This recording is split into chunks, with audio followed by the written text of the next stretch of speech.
자, 반갑습니다. 갑자기 이렇게 온라인으로 전환이 되는 바람에 선생님이 이렇게 또 갑작스럽게 영상을 찍게 됐네요. 얼굴 보고 수업해야 더 좋을 텐데 안타깝습니다.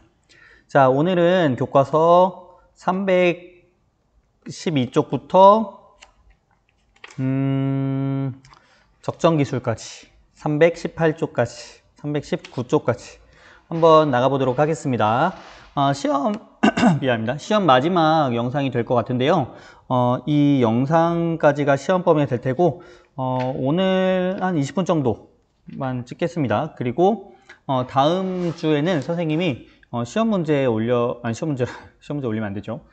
그 예상 문제, 선생님이 예상 문제에 올려주도록 할게요. 거기서 그림 자료는 그대로 아마 낼 것 같으니까 꼭 그 문제 풀어보고, 당연히 근데 변형이 돼서 나옵니다. 여러분이 공부를 해야지 그 문제를 정확히 이해해야지만 풀 수 있게 낼 거니까 다음 주에 올려주는 문제 꼭 풀어보도록 하세요.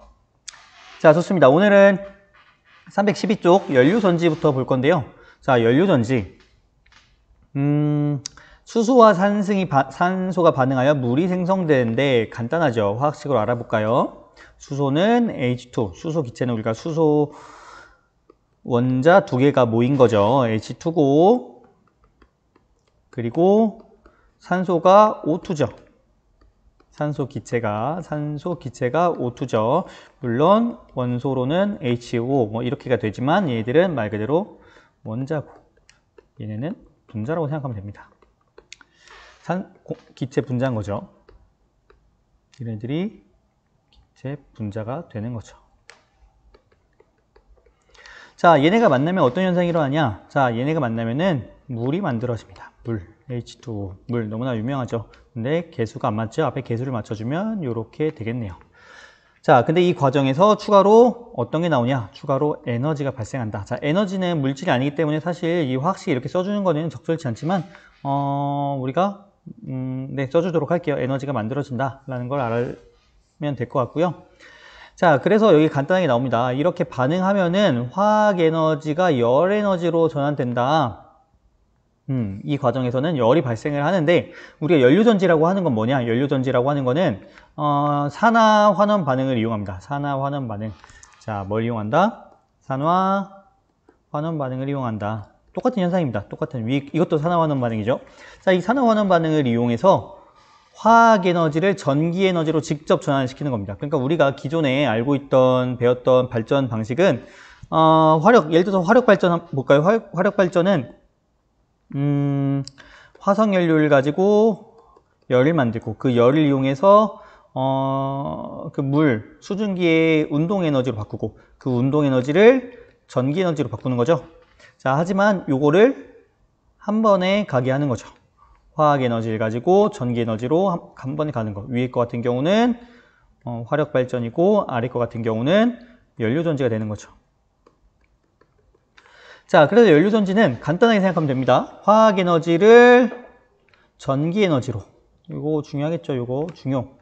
자, 그리고 그래서 연료전기지에서 발전한 방식은 열이 발생하면서 생기는 손실이 작기 때문에 효율이 일반적으로 더 좋습니다. 무슨 말이냐?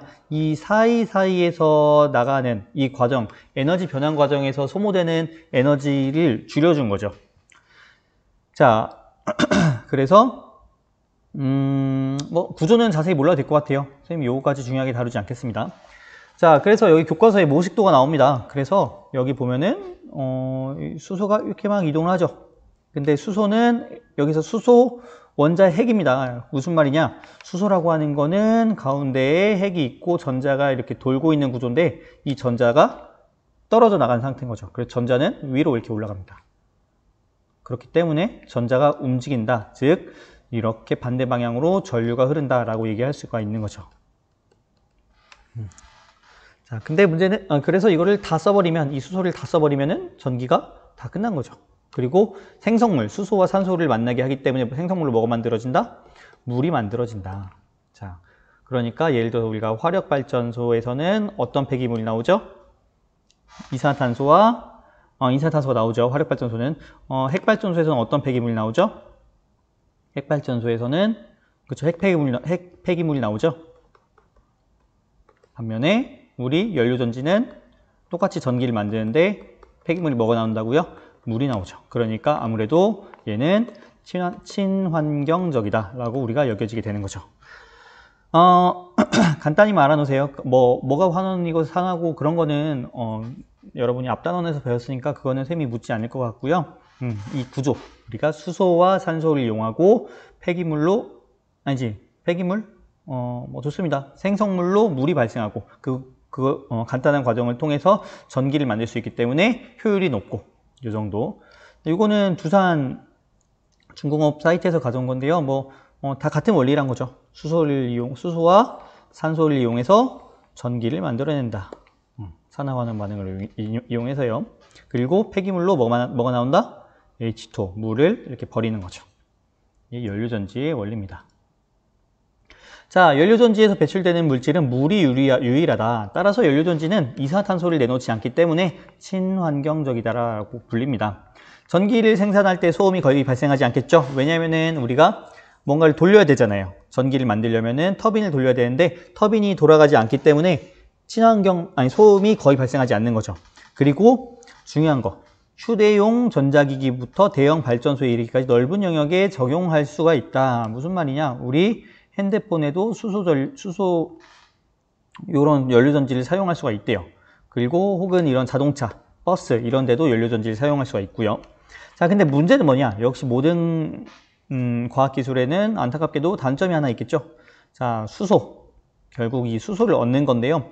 선생님, 수소 어떻게 얻어요? 수소는 물을 전기분해해서 만들 수가 있습니다. 그러면은 수소가 발생을 하겠죠. 산소와 수소가 발생합니다. 자, 산소와 수소가 이렇게 발생하는데, 이렇게 전기분해를 해서는 얘네가 연료전지가 만든 전기보다도 전기분해하는 전기가 더 많이 들어요. 어쩔 수 없이. 그렇기 때문에 우리가 이 방법으로는 연료전지의 수소를 생산하기는 쉽지가 않고요. 사실상 생산을 어쩔 수 없이 아직 지금까지는 화석연료에서 채취한다고 하더라고요. 즉 석유에서 채취하는 거죠. 석유에서 수소를 채취합니다. 이런 기술이 있다고 하더라고요. 선생님도 정확하게 알아보진 않았는데, 그래서 석유에서 수소를 채취하기 때문에 결국 화석연료를 사용할 수밖에 없다. 하지만 화력발전소에 비해서 더 효율적으로, 그리고 더 휴대용, 그리고 이렇게 버스에도 탑재할 수 있고 이런 식으로 사용할 수 있기 때문에 기술이 문제가 해결돼야 된다. 생산, 저장, 운송. 왜냐하면 또 기체잖아요. 수소는 기체 상태로는 너무나 양이 적기 때문에 이 수소를 액화시킬 수밖에 없기 때문에 저장 기술이 필요할 테고, 또 마찬가지로 기체를 운송하는 건 쉽지 않겠죠. 액체 상태로 운송하는 거. 그리고 수소를 액체로 만들기 위해서는 당연히 온도가 굉장히 낮아야겠죠. 그 낮은 온도를 어떻게 유지하느냐, 이런 기술적인 문제가 중요하겠죠. 아마 여러분 미래 산업 중 하나일 것 같아요. 선생님 생각에도. 여러분 진로를 이쪽으로 잡아도 선생님 생각엔 나쁘지 않을 것 같은데 어떤지 모르겠네요. 자, 좋습니다. 현대 과학기술이 이렇다는 거죠. 어떤 식이냐? 자, 이산화탄소 자체가 너무 많이 나왔어요. 우리가 지금 산업혁명 이후에 거의 한 200여 년에 걸쳐서 이산화탄소가 지구 역사를 통틀어 봐도 이렇게 많은 적이 없었다라고 여겨질 정도로 이산화탄소가 많이 나오고 있고, 그 이산화탄소로 인해서 뭐가 유발된다? 지구온난화가 유발된다. 그렇기 때문에 지구온난화 예방을 위해선 이산화탄소를 없애야 된다, 점점 줄여야 된다는 거고, 줄이기 위해서는 화석연료를 대체할 수 있는 신재생 에너지를 개발하는 게 중요하다. 이 과학이 해결해야 될 문제 중 하나겠죠. 신재생 에너지는 하지만 제일 중요한 문제. 자, 에너지 효율이 너무 낮다. 그리고 발전량이 너무 낮다. 조건에 따라서 발전량 변동이 너무 크다. 무슨 말이냐면은 조력 발전 같은 경우는 언제만 발전한다고요? 밀물과 썰물일 때만. 그리고 파력 발전소는 파도가 약하면은 약해지겠죠. 뭐 이런 등등등등. 바람 풍력 발전소는 어떤 문제가 있어요? 바람이 불 때만 세게 된다. 뭐 이런 특징들이 있잖아요. 그렇기 때문에 이러한 한계점을 보완하고 새로운 에너지 자원을 개발하기 위해 우리가 노력해야 한다. 아직은 여러 가지 대안이 나오고 있는 거죠. 뭐 조력, 파력, 뭐 풍력, 태양광, 뭐 이런 것들이 대안으로 막 나오고 있는데 아직은 딱 정해진 게 없는 거죠. 우리가 다 시도를 하고 다 도입을 해서 최대한 효율을 높일 수밖에 없는 거죠. 자, 좋습니다. 문제 한번 풀어봅시다. 자, 밀물과 썰물을 통해 전기 에너지를 생산하는 방식 뭐가 있죠? 조력 발전이 조력. 조수간만의 차라고 생각하면 됩니다. 조력. 연료전지를 이용하는 자동차의 배출구에서 배출될 물질 뭐라고요? 방금 했죠? 물 H2O. 자, 가솔린에서 배출되는 가스 뭐라고요? CO2. 이산화탄소. 물은 대기 중에 배출되면 뭐가 되겠죠? 그렇죠? 나중에 구름이 되겠죠? 말 그대로 수증기니까요. 구름이 돼서 다시 비로 내리겠죠. 자, CO2는 뭘 유발한다고요? 지구온난화를 유발한다고요. 자, 좋습니다. 자, 그래서 이런 걸 통해서 우리가 하려는 게 뭐냐? 결국 우리가 친환경 에너지 도시, 에너지, 친환경 에너지 국가를 이렇게 우리가 추구해야 되는 방향이란 거죠. 우리 미래 세대를 생각하면요. 그래서, 하나의 예시가 영국에 베드제드라는 도시가 있대요. 요런 식으로 생겼대요. 요런 식으로 생겼는데, 여기 위에 보면 뭐가 보이죠? 태양광 전지판이 보이죠? 자, 그래서 태양광 전지판을 이용해서 햇빛을 받고, 그리고 빗물을 이용해서 빗물을 따로 저장을 한대요. 왜냐면은 우리가 빗물이 하천으로 들어가면은 그걸 다시 정수하는데 돈이 또 많이 들잖아요. 근데 빗물은 상대적으로 깨끗한 물이기 때문에 빗물을 이렇게 저장하는, 우리 학교도 이런 거 도입하면 좋을 텐데. 그렇죠? 우리 학교로 이렇게 새는 빗물을 우리 화장실에도 이용할 수도 있고, 아니면은 뭐 식물을 키우는 데도 이용할 수도 있고, 이런 시도도 우리가 가능하겠죠. 자, 이렇게 빗물 저장 장치를 이용해서 우리가 정수하는 데 쓰는 에너지를 줄이고, 자, 그리고 이 땅에서의 열, 지하 열을 이용해서 온수도 이용하고 전기도 만들고, 그리고 이렇게 만든 전기를 가지고 요거 뭐지? 요거 전기차, 전기 자동차를 충전해서 차가 다니고, 그러니까 여기는 가솔린 차가 없는 거죠. 유럽에서는 이런 시도가 계속해서 이루어지고 있대요. 그래서 뭐야 이거? 그래서 여기 신재생 에너지, 요게 핵심인 거죠. 신재생 에너지를 많이 사용한다. 배드제드. 요 마을을 우리가 외울 필요는 없습니다. 배드제드. 우리가 요걸 딱 외울 필요는 없고, 이렇게 이런 사례가 있다라는 것만 알아주면 좋고, 우리가 이 신재생 에너지, 지금까지 배웠던 것들, 태양 에너지, 열병원 발전소, 무슨 뭐 바람을 이용한 뭐 풍력 발전소, 이런 것들을 우리가 점점 늘려가는 추세다. 이런 구조란 거고요. 자, 좋습니다. 자, 다음. 자, 우리 교과서 이거는 몇 쪽이지? 318쪽인가요? 자, 316쪽이네요. 318쪽 맞네요. 318쪽 보면요. 자, 적정 기술에 대한 얘기가 나옵니다. 선생님, 2학기 처음 들어서 첫 시간에 선생님이 적정 기술에 대해서 얘기했던 것 같은데, 대표적으로 뭐가 있었죠? 태양광 조리기 얘기했었잖아요. 햇빛을 가지고 요리를 하는, 자, 그런 것들이 하나의 적정 기술인데요. 자, 적정 기술이 나온 것도, 자, 요것 때문에 그래요. 화석연료를 거의 사용하지 않는 신재생 에너지를 주로 이용하는 그런 기술을 많이 쓰는데요. 자, 이유가 뭐겠어요? 첫째는 우리 개발도상국이라고 불리는, 아무래도 화석연료의 접근성이 떨어진 나라들을 위해서 만들어지는 기술이기도 하고요.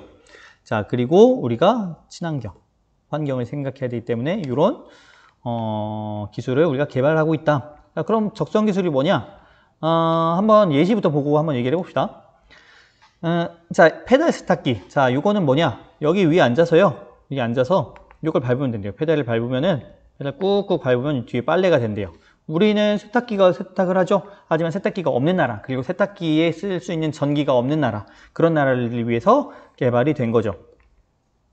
자, 큐드럼. 자, 큐드럼은 뭐냐? 이 말 그대로 큐처럼 생겼잖아요. 이게 큐처럼 생겨서 큐드럼이라고 부르는데요. 큐드럼은 이 나라 아이들, 이 나라 아이들이 물이 부족하대요. 그래서 물이 부족하기 때문에 물을 이렇게 많이 왔다 갔다 한대요. 우리는 수돗물 이렇게 틀면 되지만, 이 나라는 수돗물이 많이 없죠.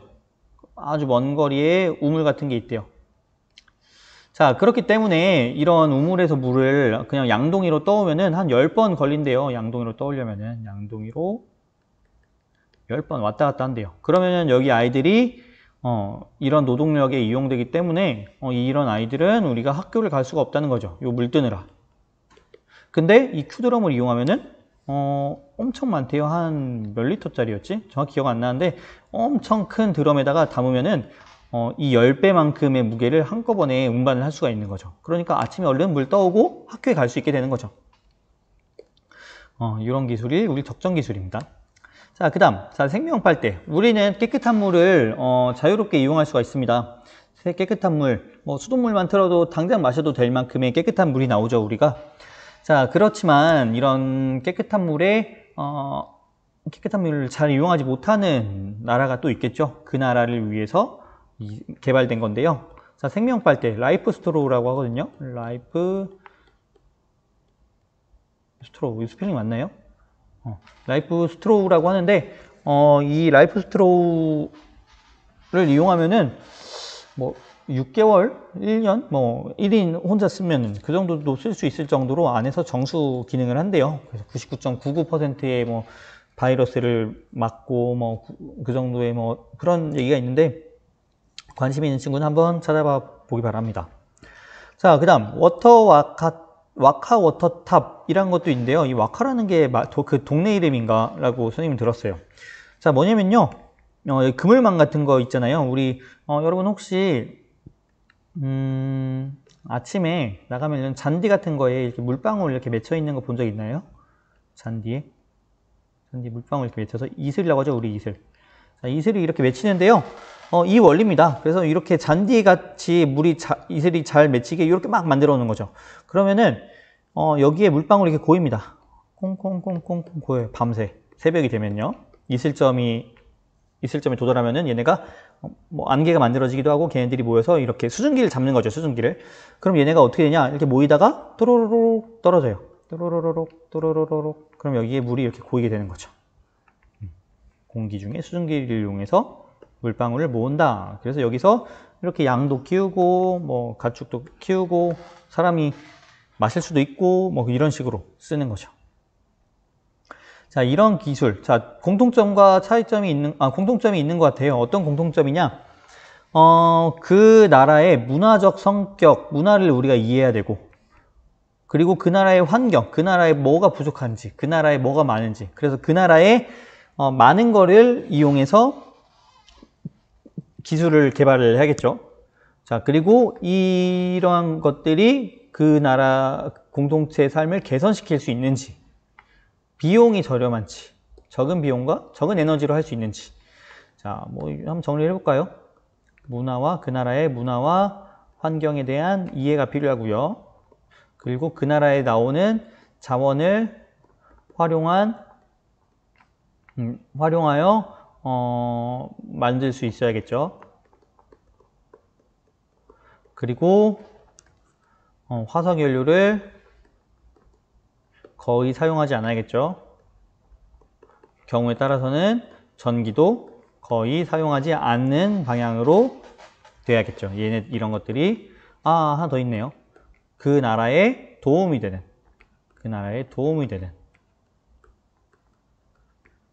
이런 기술을 우리가 적정 기술이라고 한다. 뭐 여러 용어가 있습니다. 뭐 중간 기술이란 말도 나오고 한데요. 지금 새롭게 만들어지고 있는 단어니까, 기술이니까 여러분도 관심을 갖고 한번 찾아봐도 좋을 것 같아요. 자, 다시 정리할게요. 자, 여러분 시험 문제에 선생님이 또 낼 텐데요. 시험 문제에 대한 예상 문제 선생님이 다음 주에 탑재하겠습니다.